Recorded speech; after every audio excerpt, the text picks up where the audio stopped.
My name is Gino Rivera, the Frank Sinatra of the Spanish Mafia, the Latino Al Pacino, the Puerto Rican Pitbull, Gino Rivera, and you are drinking at Moe's. Why? Because I told you so.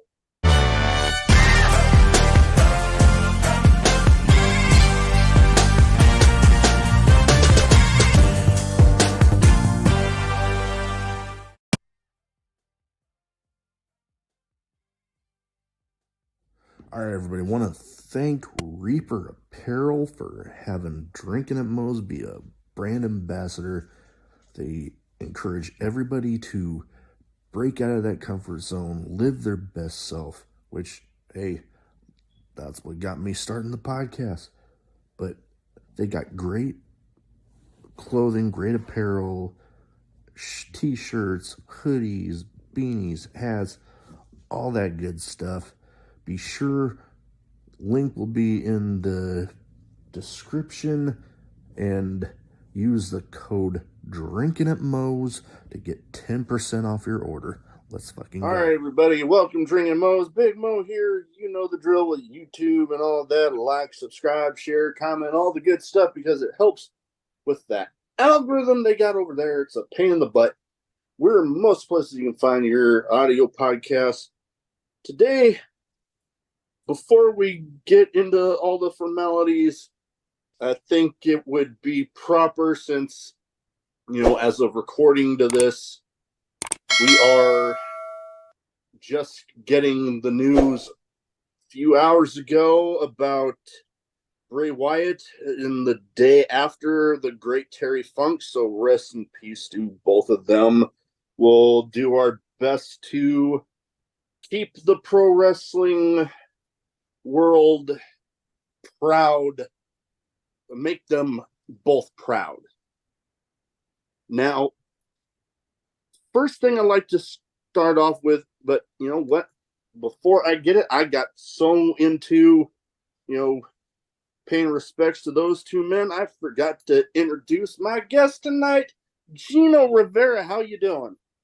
Oh man, I've been on a roller coaster of a year and a roller coaster of a month and a week and a day, up to the very hour of learning the very unfortunate news. It's definitely a Debbie Downer, but life is good besides what happened today. This is wrestling, and some sad things happen and some great things happen. So right now I'm feeling okay. Could be a little better. Oh, yeah, no, I can totally relate. It's been one hell of a year for me. So far, for the most part, 40 has treated me a lot better than 39 did, with, the losing both of my girls and then getting into all of this stuff today. It's been rough, but I'm still alive and kicking, so that's got to count for something, right? God bless you. God bless you, brother. Drink to that one. Yeah, but first thing I'd like to start off with everybody with is what got you started as a fan, and then what got you started deciding to make the leap into the business?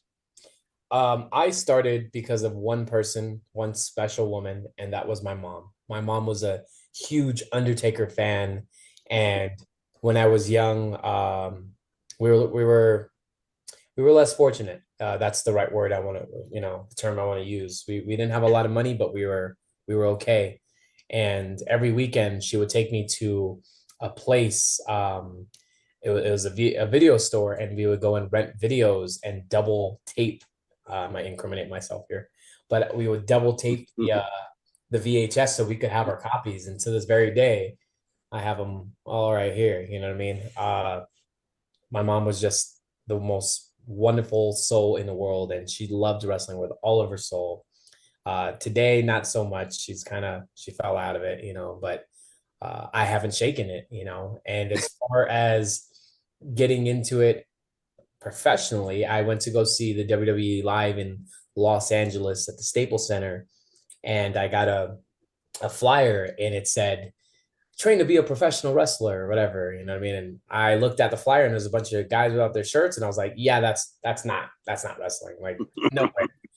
And I was like, I don't want this stripper thing, and the guy was like, it's not stripping. I was like, yeah, I don't want to hear it.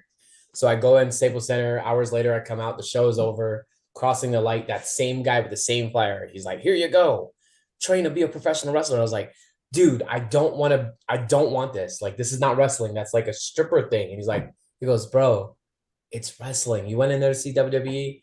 This is exactly what we do." And I was like, "All right." Well, I looked at the card and went home, made some phone calls, and the very next day I was training at Santino Bros Wrestling Mm. Academy in Los Angeles, California, under Joey Chaos.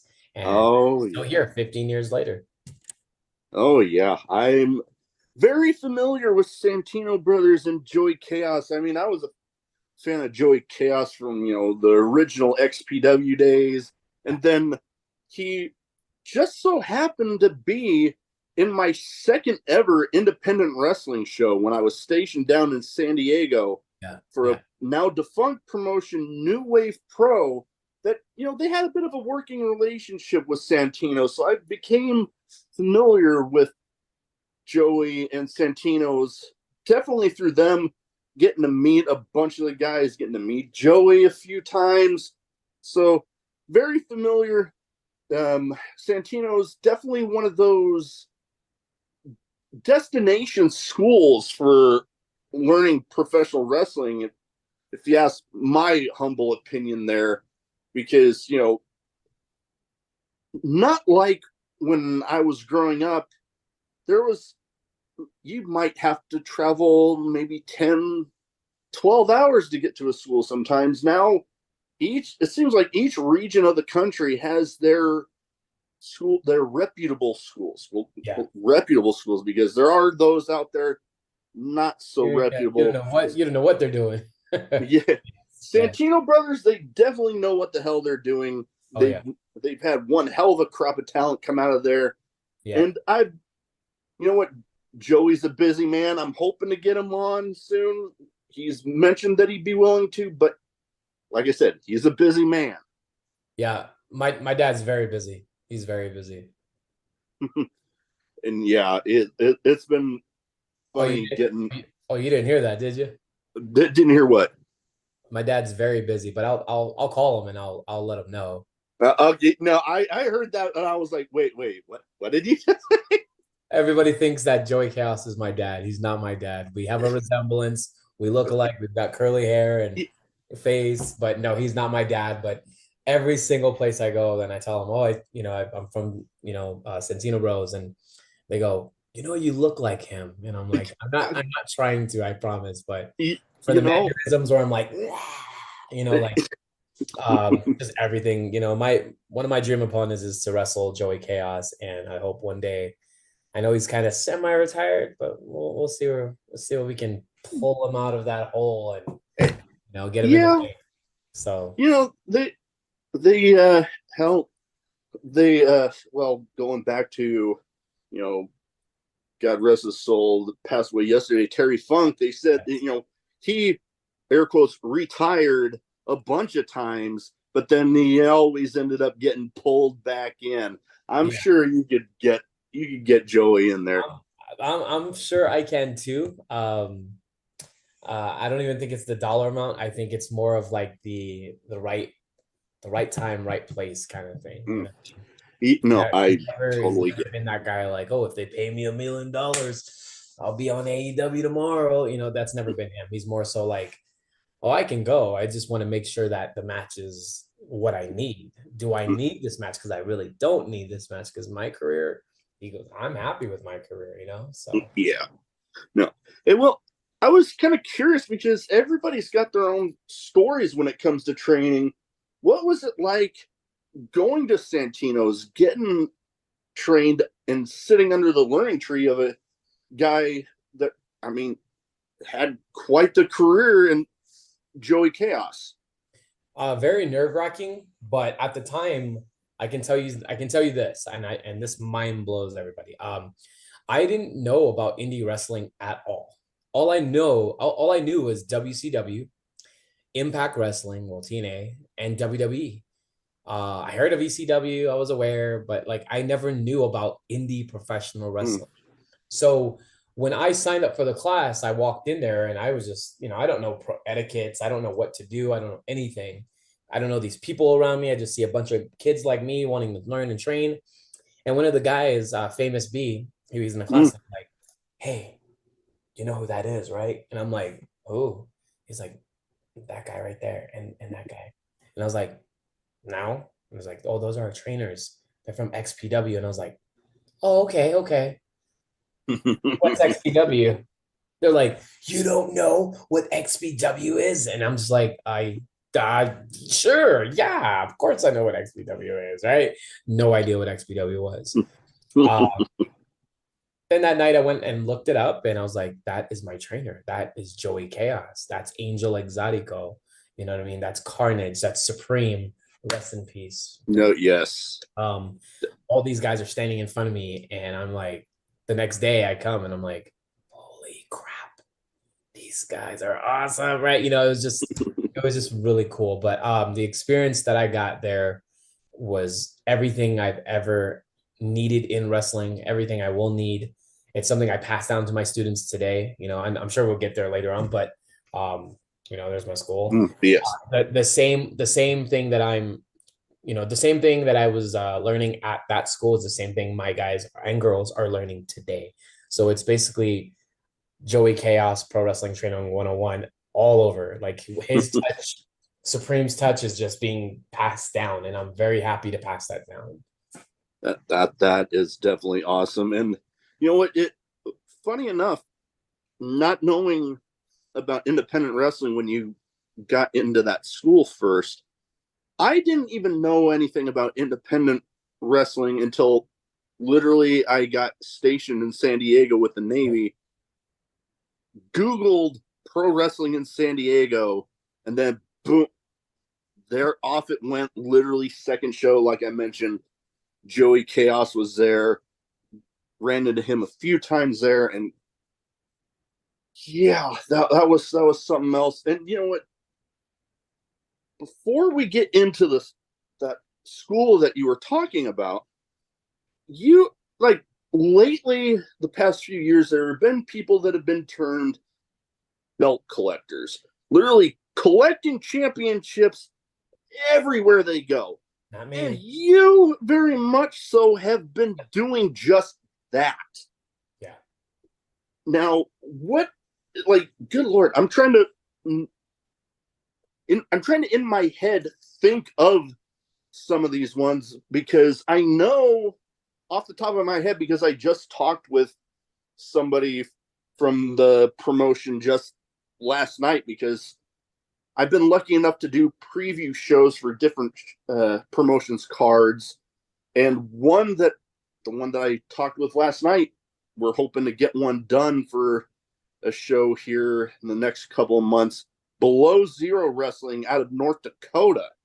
Now, I'm glad that they ended up getting a promotion back up there because I was familiar with the promotion that was up there known by Fully Loaded Wrestling, and this seems to have taken up where that left off.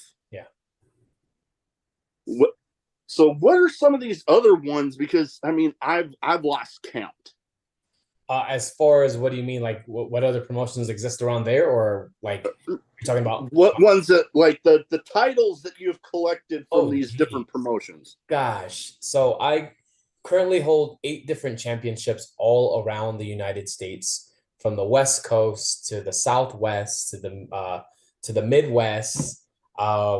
Geez, you name it. Like I'm everywhere. I am on my 19th championship in my 15th year. I've been a champion since 2017, and ever since then, I apologize, 2016, and ever since then, I've been, how can I say, blessed and graced with wrestling royalty. As far as wherever I go, the matches are very good. The promotions are very great. Winning is more than just picking up a victory. I'm rewarded with championships, and people want to see me and have me as their champion representing their company. And that means more to me than anything in the world. They trust me to be the flag bearer of their company. I am the BZW Below Zero Wrestling champion right now. It took me literally a few shows to reach that height, and now I'm there. I'm the man there. I'm a champion in California. I'm a champion in Arizona, in Texas, in Colorado.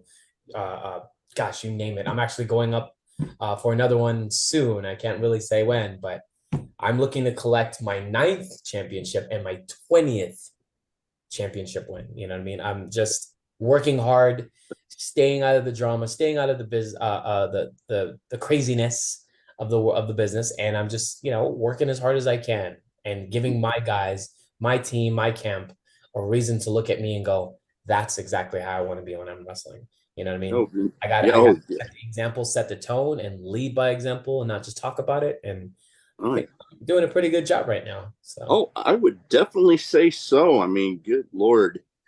Eight, yes, currently holding eight, almost at 20. 20 overall. Yes. That's like, good Lord. You talk about some of the people that have been coined as a belt collector recently. I don't remember so many of these people holding eight at one time. The Like only Kenny one, Omega held like what was it? he had four. Four at one time. Yeah, but those Then were, there, he had like a trios, he had a tag team, and he had a singles. For me, I hold nothing but singles championships. Same with Zack Ryder. Zack Ryder can have a little dog in the fight, a fight in the, whatever. But here's the problem with Zack Ryder is, or Matt Cardona, whatever he likes to call himself. And this is a shoot right here, brother. I don't have to make internet championships and I don't have to wear replica championships. These are all championships that I've gone all over the country to win and defend and keep and hold. And none of my championships are replicas or toys. These are real championships held by a real wrestler. So he can have 10, 9, 11, but you might want to minus like 7 of those because they don't really get defended. Not alone, let alone they're not really real, right? Is the internet yeah, championship a real thing? Is holding his girlfriend's NXT tag team title? Does that count too? That doesn't count. I can tell you what counts. Gino yeah. Rivera holding 8 championships at one time in 1 year, collecting 19 championships throughout his career. It's got to say Mm. something. Oh, that it does. Absolutely. And we talk about setting a good example for your guys.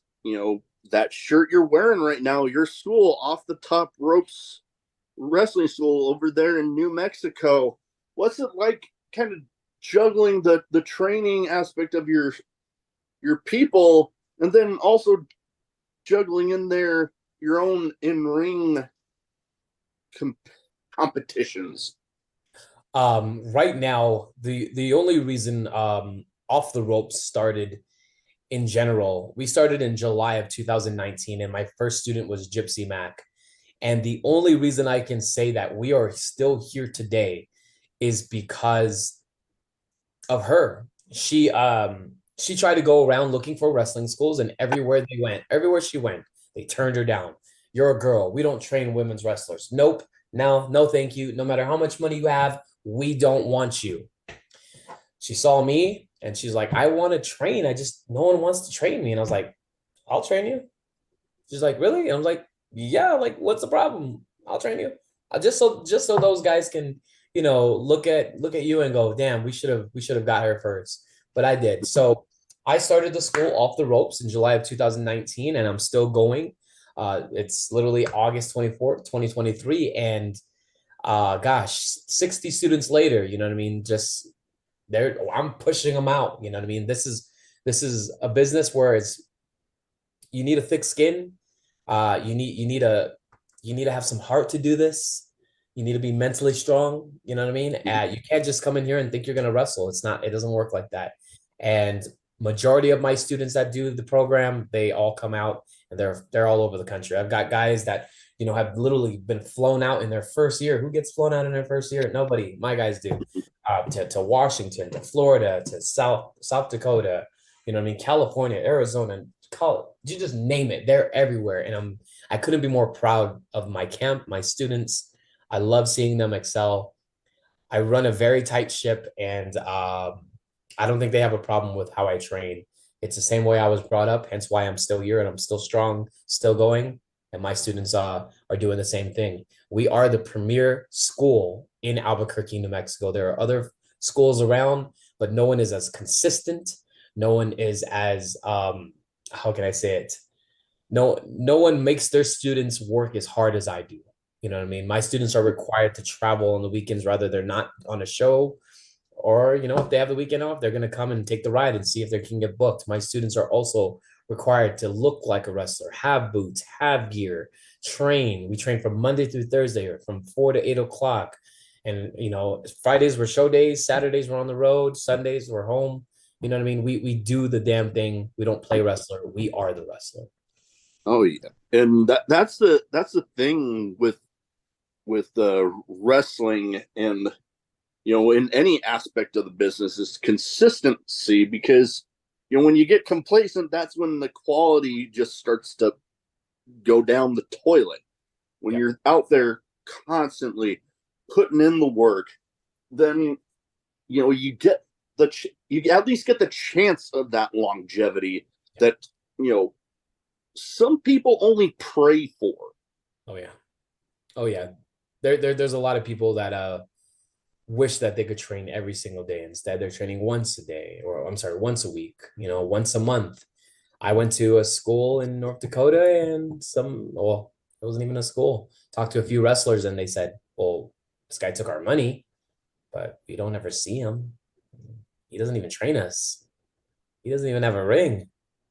I'm not going to disrespect that guy, but that's not training. Yeah, It's not training at all. no, Here those. you have a ring, you have a curriculum. We have drills. You have an expectation. We have deadlines. We run shows.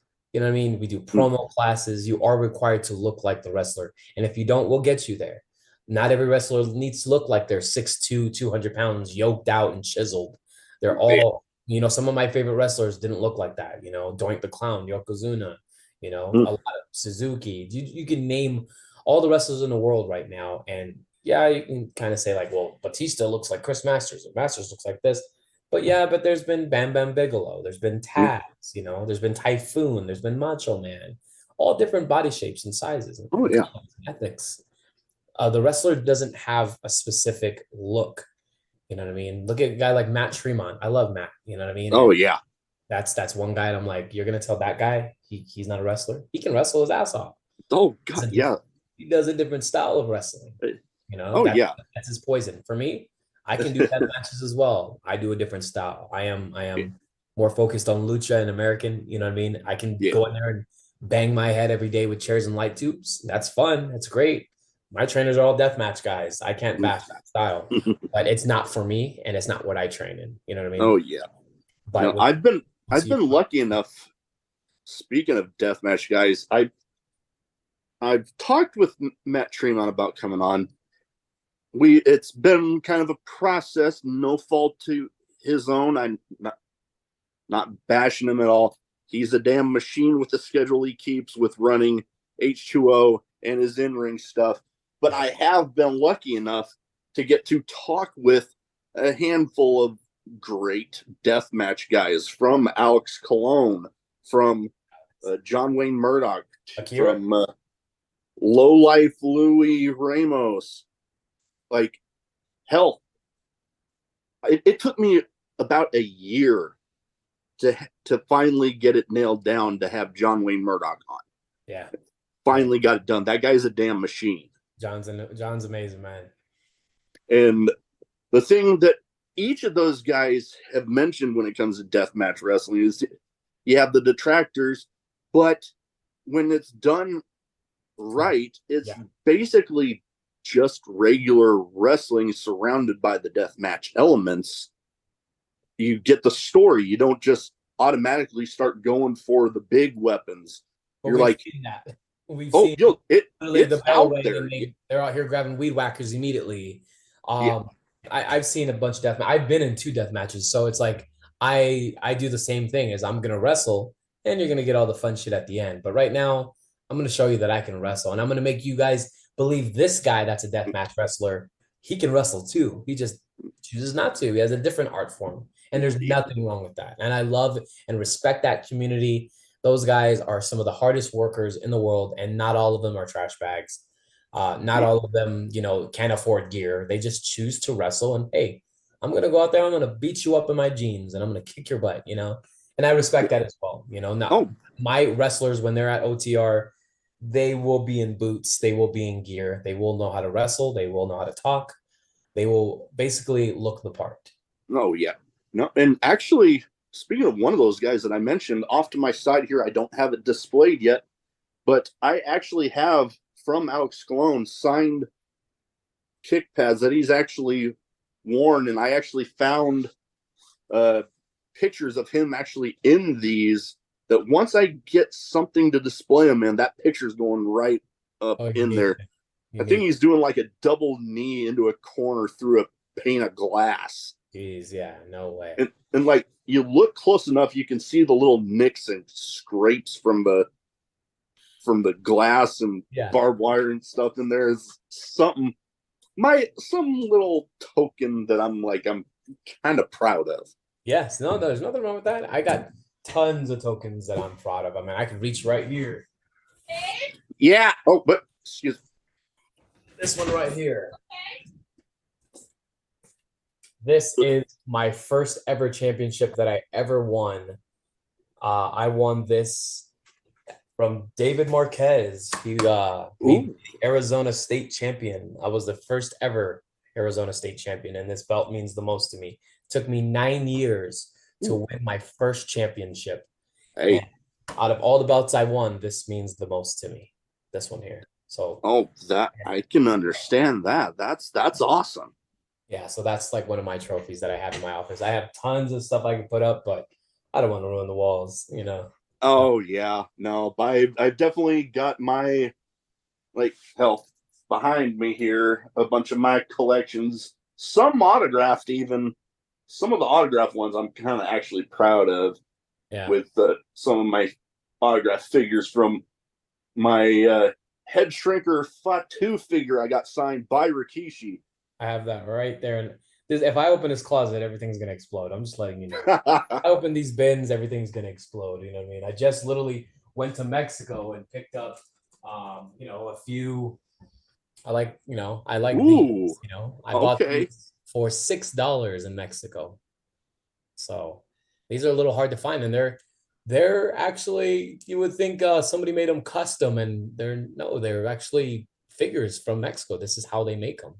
This is not like Rey Mysterio's head and Uh, on another guy. This is yeah, somebody scoped this out, and they made Taurus and Blue Demon. So nice. bought these for $6 in Mexico. I can't wait to go back so I can buy more shit. But Oh, I, I'm that's pretty I've been a epic right there. I know. I've No, been I a figure think. collector my whole life. You don't want to get me started there. Oh, yeah. No, I can imagine. I know. Like I'm proud of my little collection I got back here and some of my stuff I got beside me here. I know I'm nowhere near the level of some people out there, but Yeah.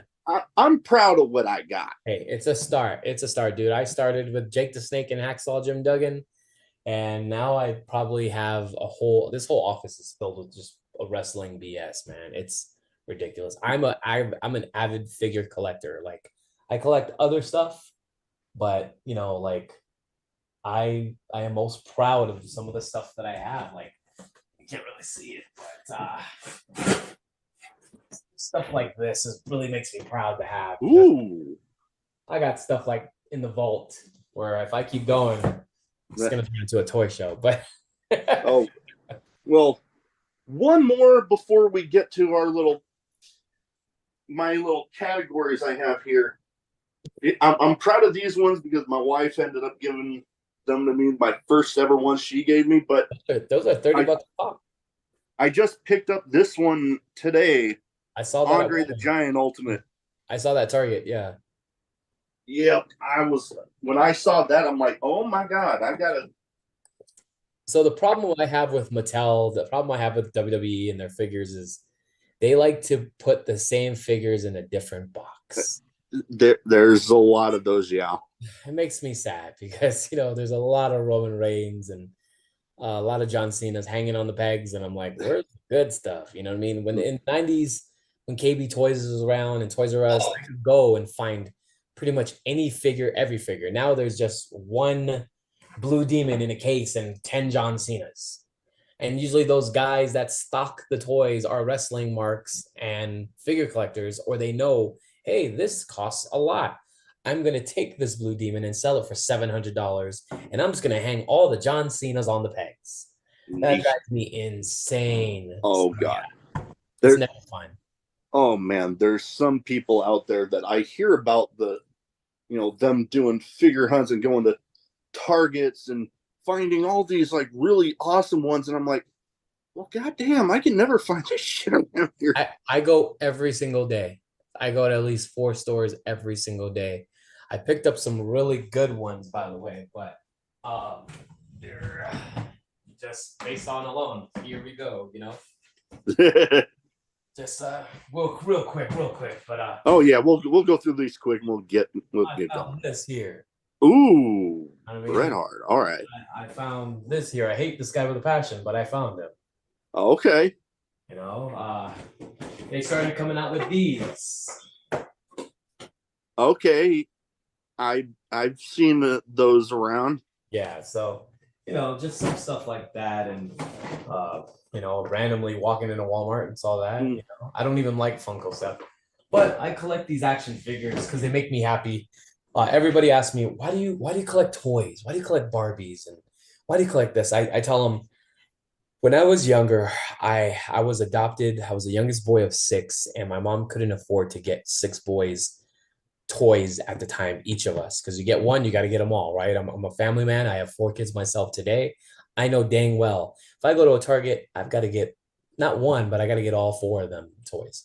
My mom couldn't afford to do that. So a lot of the times, we would pass by the KB Toys and I would cry. And I'd be like, I want that Bret Hart doll and I want that Undertaker Stomp series. I want this, whatever. And my mom would just say, no, I can't afford it. So now that I've made something of my life, my career, my wrestling, everything, I can finally afford to spoil myself.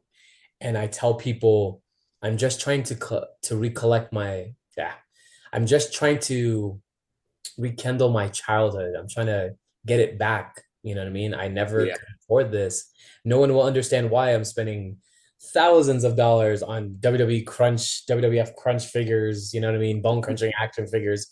And they look horrible, but at the time, those are the ones I wanted, and I have them now.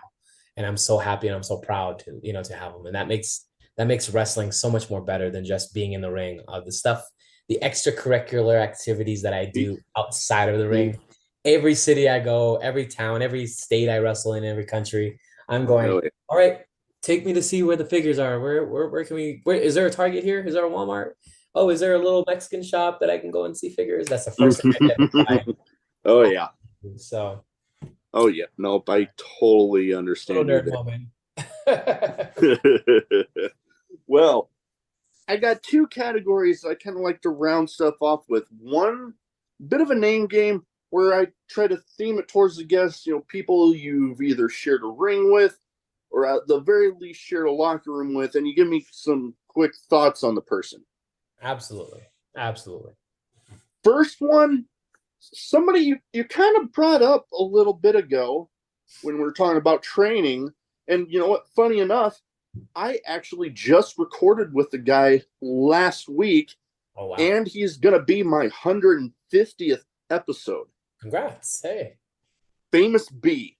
Famous B. Hey, Famous B. Yes. So, you want to know how I feel about him? Quick thoughts on the person, some Uh, memories. Gosh, I just saw that he's actually in the UK or he's going to be in Australia or something like that, Yeah, right? Australia. He was Yeah, telling me about that. he's with Justin from NXT, I think. I forgot his name.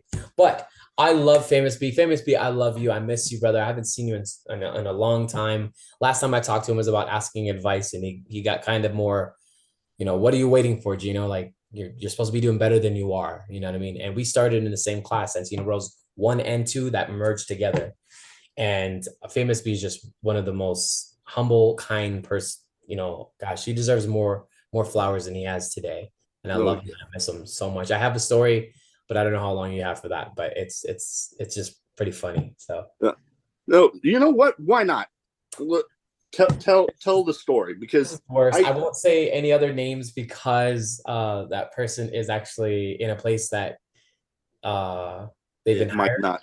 and they Ah, might get in trouble. But I can tell you, me and Famous B were there, and we got invited to a party, and it was after a show. We went to LA, went to his warehouse, and it was definitely not our vibe. You know what I mean? It was a bunch of, I thought it was a bunch of kids. I was like, we don't belong here. We're like 22, 23. We don't belong here. These are like high school kids. What the heck is this? We got invited by another wrestler, and he was like, hey, I know this great party. It's going to be fun. It's going to be great. Let's go. So we all get in a car. We go to the party. Warehouse gets there. All of a sudden, not even 2, 3 minutes after going, this ain't right, cops show, and everybody's running, scattering all over the place, and we had nowhere to hide. So we go into this restroom area, and it was me and three other wrestlers, Famous be included, and we shut the curtain thinking we'll be safe here. They're not going to come in here. All of a sudden we hear the door break down, and we see flashlights, and all of a sudden the cops, like, they move the curtain and they shine the light at us, and they're like, Jesus, god damn, what the hell is that? And it was one of my wrestlers that looked, my one of my classmates. He was just the ugliest thing ever, and we didn't know what he was talking about. We're like, he goes, you, what the hell? Come get a look at this guy. What the hell are you guys doing here? Get the hell out of here. So we all run out of there, get in the car, and we're just punching the other guy like, you idiot. Why would you make us go to that? We were in the wrong party. You know, it was just the worst. We went to some like EDC, like techno party. I don't know. oh We were definitely in the wrong. I don't even know. But Famous B knows that story. He'll probably tell you or touch up on it. oh yeah. I told him he's welcome back again anytime. I loved in his episode, and it'll come out, I believe, pulling a brain fart on it. But when we started recording, the whole thing that he did, and he might correct me if I'm wrong, but I believe it got started in Lucha Underground, the 423 get thing. Yep. He started off. I didn't even ask him to do it. He started off after I did my little opening spiel with that, and I'm just like sitting back here, like, this is freaking awesome. Yes, yes, yes. Famous B is awesome, man. That guy, he gives so much without taking back, without expecting back. He's just a wonderful soul. Love him. Oh, most definitely. Next up, a guy that's he's already been making a big splash, but he's about ready to make an even bigger splash in front of the biggest pro wrestling show in history, Darby Allin. Darby Allin was a wonderful dude. This guy literally came to me in Tucson, Arizona. I believe it was in 2017, 18, 19, one of them, before he got signed to AEW. He came to me and he's like, hey, tell me about you. I just want to know about you. I don't want to talk wrestling. Tell me about the person. And I forever will remember that, how humble, how kind he was. And that guy was super lightning quick. I love the match I had with him, and I'm just so happy to see him like succeed. I don't know if he remembers me, because I've been backstage at AEW a few times. We've done that. And as you know, as an extra, you can't be like, "Oh my God, Darby!" You just got to be like, "How you doing?" But if they don't look at you, you can't really go up to them and say, "How you doing?" So maybe one day we'll share a locker or catering, and I'll say, "Remember me?" Awesome. That, that, that would be pretty awesome. Now, correct me if I'm wrong. This next guy, your match with him happened relatively recently, but the only master of the Master Lock, Chris Masters. Chris Masters is my traveling buddy, my road dog, my big brother, big brother. Maybe a big.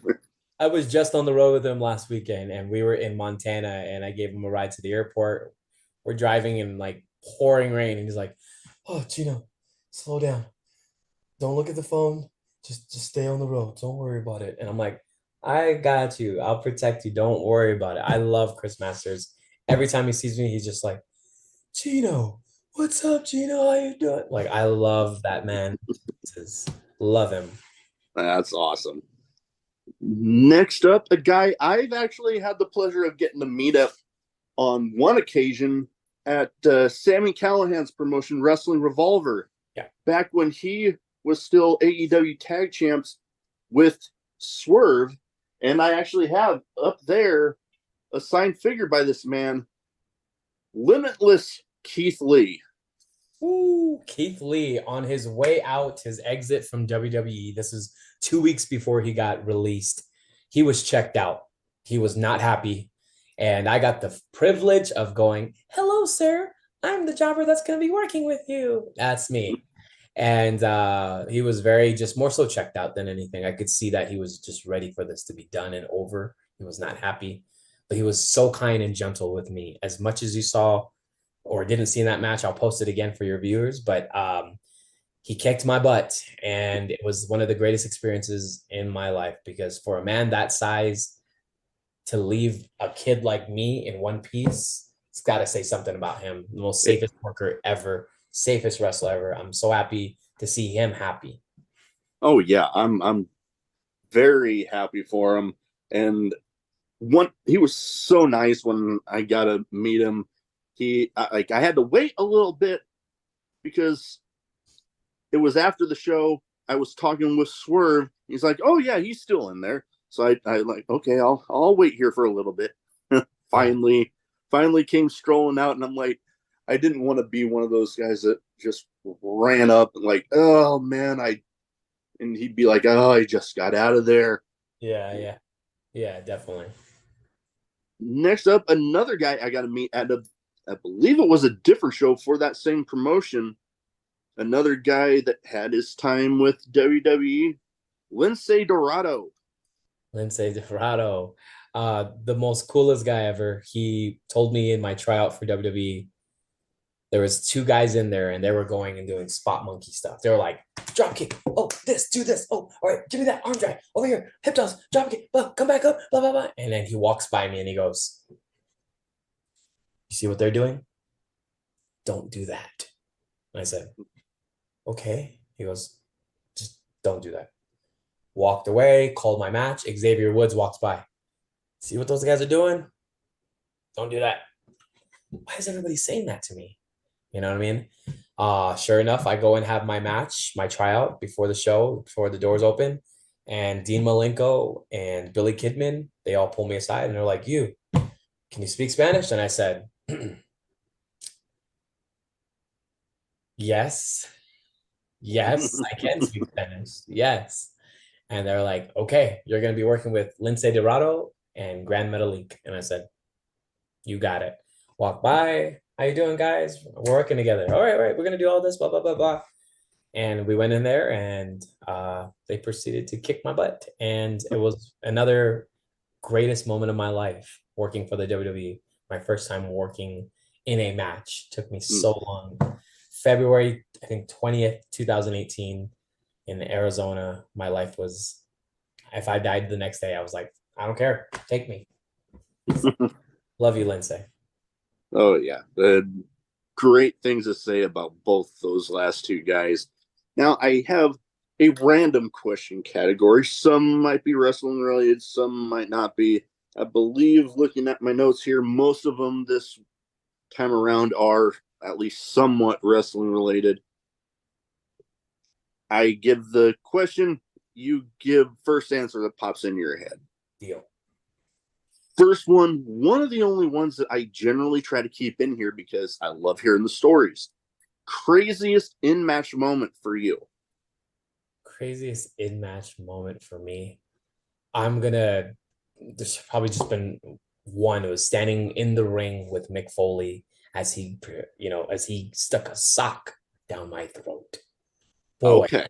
was that crazy. Just, I watched this guy get thrown off a cage as a kid. Now I'm in here and he's kicking my butt. Yeah, that would be a pretty epic moment right there. Absolutely. Definitely.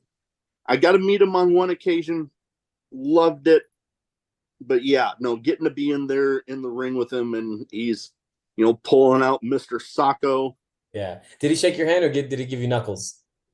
You know what? It was a few years ago. I'm trying to even remember. Okay.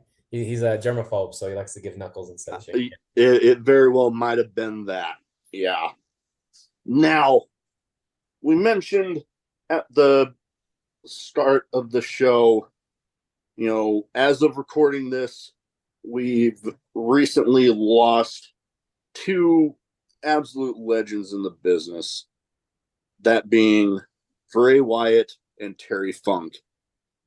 At least I would like if you could give me one memory you have of at least one of the two, if not one of each. Yes, I got to see The Undertaker wrestle Bray Wyatt. I can't remember what WrestleMania it was, but that was an experience, and it was a wonderful entrance. And I thought Bray Wyatt was almost going to beat The Undertaker. And if you know me, I am the biggest Undertaker fan in the world. Love him to pieces. And I thought for right there, that second, Bray Wyatt was going to beat The Undertaker, and I was not happy. But Bray Wyatt is world class talent, world class talker. He comes from a family of royalty. How can you not love that man and his family? Oh yeah, My heart hurts right now for his family, his children, especially. yeah.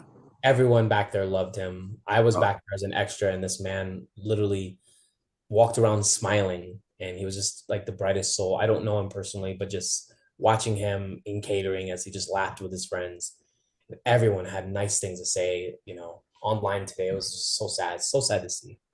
As far as Terry Funk came to me as Chainsaw Charlie. Uh, I did again. I didn't really know about indie wrestling. I didn't know anything but WWF and WCW.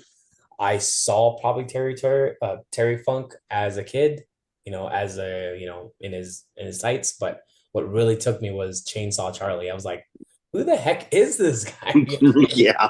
And then they took off his nylon and everything, and he was Terry Funk, and just hearing the stories of him, hey, I'm retiring, and then 2 weeks later, I'm back. Hey, I'm retiring, and then I'm back. It's just an inside joke. We love Terry. I love his beyond the mat, conversation where it's like, I need you there, and the other guy, I forgot his name, he's just like, I'm not doing it, not doing it. Oh, the guy that was going to be like the ref, or yeah, I Yeah, and he's remember like the guy. jumping up and down in his underwear, and he's just doing like aerobics, and Terry's just like, I need you there. I can't do this without you, you know. So just Terry Funk is just the greatest. I love wrestling in his city of Amarillo, and he is there a lot of the times, but we're told not to bother him and not to go.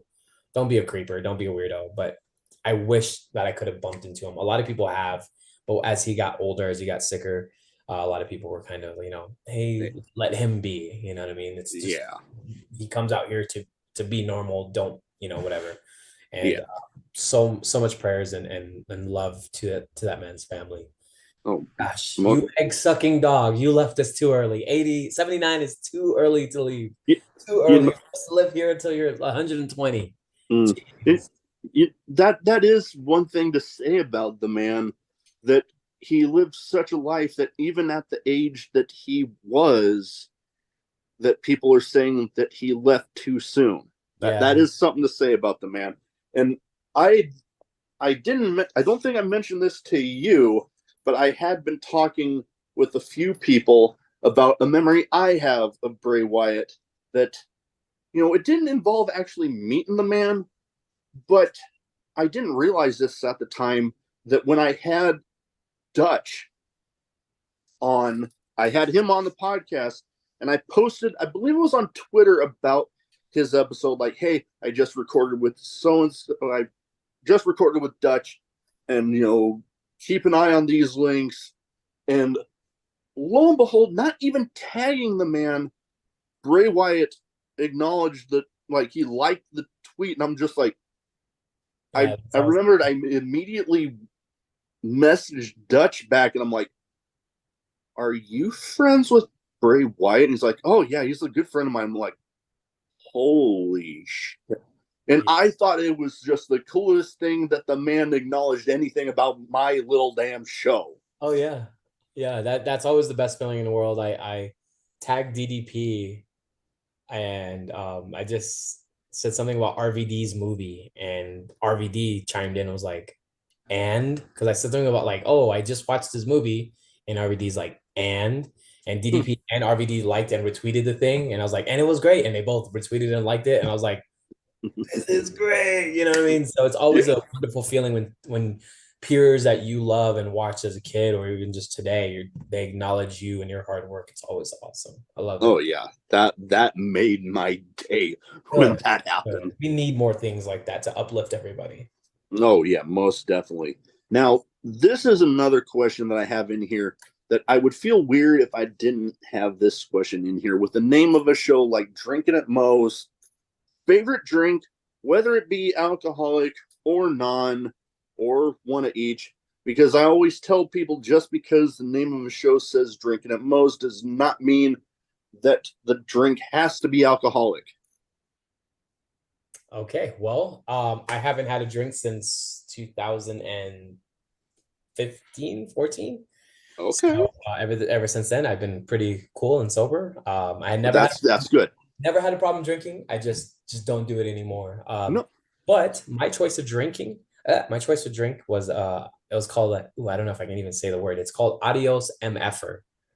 So ah, it's a blue okay, drink. It looks like aqua blue. It looks, oh my God, it looks like blue candy. Like just, it's awesome. yeah, It sneaks up on you and it's a girl drink, but it took me out, brother. You know what I mean? So that is usually my favorite not alcoholic drink. As far as my non-alcoholic drink, it's anything Propel or pretty much the blue Gatorade. okay, yeah. My wife tells me as far as non-alcoholic goes, she tells me I have a Dr. Pepper problem. I tell her I have it figured out. The only problem I have is if I don't have any. Yes. You know what? Look, guilty pleasure right now. I gave up soda 100 times, dude, and I get headaches when I don't do it. So I used to finish a 2 liter of this Pepsi or Coke every single day. I was at Disney World and I had a kidney stone that literally took me out. I thought I was going to die. So I changed my drinking habits as far as soda goes. And I'll have one every once in a while versus a 2 liter every day. Yeah, So, no. definitely change. And I always tell people when it comes to that question, like I said, the drink doesn't have to be alcoholic because I know there's people out there that I'll have on that they don't drink for whatever reason. They had their time doing it and they're like, I don't want to do it anymore, Yeah. or they had addiction issues and they're on their road to recovery, their sober journey, and I'm like, hey, I've worked with people in rehab centers. I know how hard it can be to when you've had those issues to be sober. So when they're talking about they've been sober for 2, 3, however many years, even months, if it's been relatively new, I'm like, hey, keep up the Good. good work. Yeah. It's a hard journey. Keep up the good work. Yeah, I come from a family of struggling alcoholics. I come from a family of now I'm not proud of this, but rapists, gangsters, prostitutes come from all of that. And these are my brothers. They're not my real brothers. I was adopted in 1988 and they took me in and held me down as one of their own.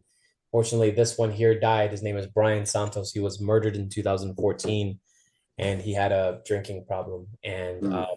I feel like if he never drank, things would have been a little different that night. My my Yeah. brother my brother was not a loser. My brother was a soldier, a sergeant in the army. Mm. Went to Iraq, Pakistan, you name it, Afghanistan, everywhere, up to his very highest ranking. And one drink led to another and to another, where things got rowdy on a New Year's Eve night, and he was Yeah. being stabbed to death and murdered. Ever since then, I just said, you know what? My brothers always would tell me when they would come home drunk, especially the one that was murdered, he'd say, you see what I look like? You see how this makes me a different person? Don't don't do this. Don't you don't want to live like this. And at the Yeah. time I was like 13 or 14. I was like, yeah, you don't look so well. I don't want to feel like you. And I remember CM Punk telling a similar story of why he's Yeah. done. It was like, I don't want to look like that. I don't want to feel like that. And I would see my brothers the next day missing work, missing out on girlfriends and just ruining their lives. And I just made a decision to go, you know what? Hey, if I drink, it's casually Yeah. and it's not where I need it. Yeah. Nothing wrong with having a good time, having a few drinks. Dude, hey, I have kids now. I just, I'd rather Yeah. just drink a soda or something so that my kids don't, you know, reach in the reach in the refrigerator for a beer like I did. I was like, hey, no, what's this? Yeah. But there's nothing wrong with drinking. But my go-to drink, if I do, is Adios MFers. Ah, Don't do mm, that. hey, that's all good, man. Now, for somebody that's done as much traveling as you have in the wrestling business, where is someplace that you haven't gone yet that you want to? I would like to go to the UK and Japan. Oh, okay, definitely. There's nowhere in the world I'd rather be other than the UK and Japan. Once I go there, I'm set in stone, man. I'm happy with my life and my career. Oh Um, yeah, I've been all over the country. I've seen a lot of things I wasn't supposed to see. I've done a lot of things that I never thought I would do. And I never thought I'd go to Mexico, and I was there last Saturday or Sunday.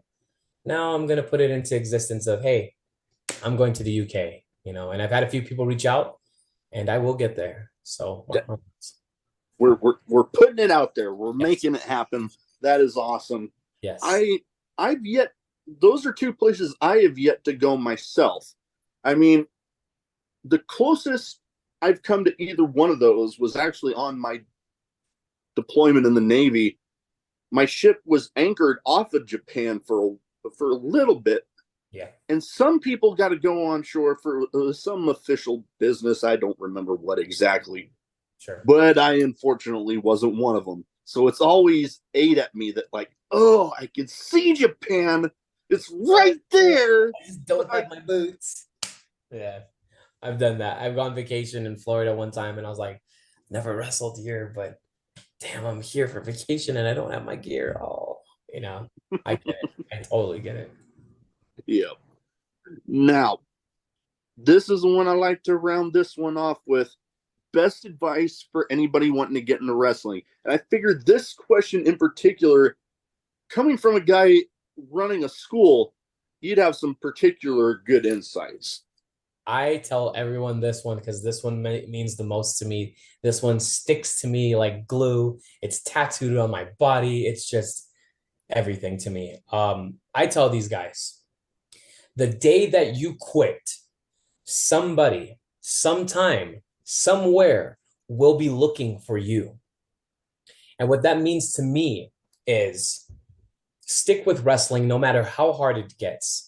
Through all the BS, through all the politics, through all the negative Nancy's in the business, through the good times, through the dark times, through the greatest times, through the hard times, through the mental issues. We've seen some of the highest caliber of wrestlers where you think things are okay with them and things aren't. We got, people in bands like Chester from Linkin Park, Mm. who was on top of the world and just something wasn't right here, right? So I always tell people what that means to me is stick with whatever's going on in your life. You never know when that person, somebody, somewhere, sometime will be looking for you. And if it's wrestling that you want to be in, golf or basketball, these scouts, these promoters, these whoever, somebody, sometime will be looking for you. And if you're not here, they'll just look for somebody else. And it happened to me. Like for instance, the WWE tryout. Hey, they wanted to see what I could do. I was at the right place at the right time. Somebody, Billy Kidman, okay, somebody, Dean Malenko, sometime, right? 2018, February 20th, somewhere, WWE, 205 Live. I was in the right place at the right time, and they chose me. Can you imagine if I gave up when I wanted to give up in 2008 or 2009? They would have went with somebody else. But I was there. I never gave up on myself. I never gave up on my dreams. I didn't listen to the negative Nancy's. I didn't listen to the inner negative Nancy that I had. And I said, you know what? Stick this out, Gino Rivera. You're going to be fine. This is what you wanted your whole life. And I tell my kids this all the time. And I've gone through about 60 students. Right now, I'm down to 22. And that means a lot of them didn't really make it. They didn't believe in themselves, but 22 of them do. And they're thinking the same way that I do. And I tell these guys this all the time. Ask any one of my students, and they'll tell you the same quote I told you. The day that you quit, somebody, sometime, somewhere, will be looking for you. So don't quit. I had a few guys come up to me saying, "This is my last day, coach. I can't do this." And I said, "No, no, no. You're gonna be fine. You need this." And sure enough, these guys are here, still here to this day, and they're like, "Man, I can't believe I won my first championship. I can't believe I Mhm. performed out of state. I've never even been to Wyoming. I can't believe I wrestled Mr. Kennedy." Yeah, yes, this Mhm. is Yep. real. You know what I mean? Never quit on yourself. Don't give up. I don't want to sound so John Cena, but it is a kind of way an homage to it. No, no, most definitely. Because hell, even doing this podcast, there's been times where I've been like, oh, it kind of mentioned the personal tragedy that I had. Yeah, There's times after that where I'm like, man, am I actually going to go back to doing this? And yeah, then boom, here I am with getting it was that was before this, but John Wayne Murdoch. I've had Man Pondo. I've had, oh God, I'm trying to remember who else. Ah, this is what happens when you've had almost 160 episodes. You start stuff starts like, I know I've talked to so and so, but yeah. I do that but too. When yeah, people are like, where were you last week? And I'm like, I don't even know, dude. I've been doing this too long. But yeah, I get it. it kind of, the message that you brought reminds me of this picture that I saw where it was like these two guys digging underground, and one guy is like walking away with the shovel, looking down, and then the other guy's still going, and you can see on the other side of where this guy is, he's about there, and there's boom, all this gold and stuff, and it's like the message was basically you don't give up because you never know how close you are to. That. Yeah, definitely. That's how I feel. I am I've been working with the WWE every year, twice a year since 2015. I'm actually working with them in about a few weeks, actually. Nice. And as many people will say, well, you're not signed still. Do they even really want you? I don't know, but I've still got hope. I still have faith. Yeah. That kid that watched WWF at the time still has dreams and aspirations to be Yeah. there. Never give up on myself. Oh yeah. I mean, I'll never, no matter how many times I'm just there in catering doing nothing, or no matter how many matches I have with one of my favorite stars, it doesn't matter. What Yeah. matters most is that I'm always invited back, Yeah. and they see something in me to go, hey, yeah, we'd like to have you again. Yeah. You are And some, and like I said, I'll just never give up on that dream of being in yeah, WWE.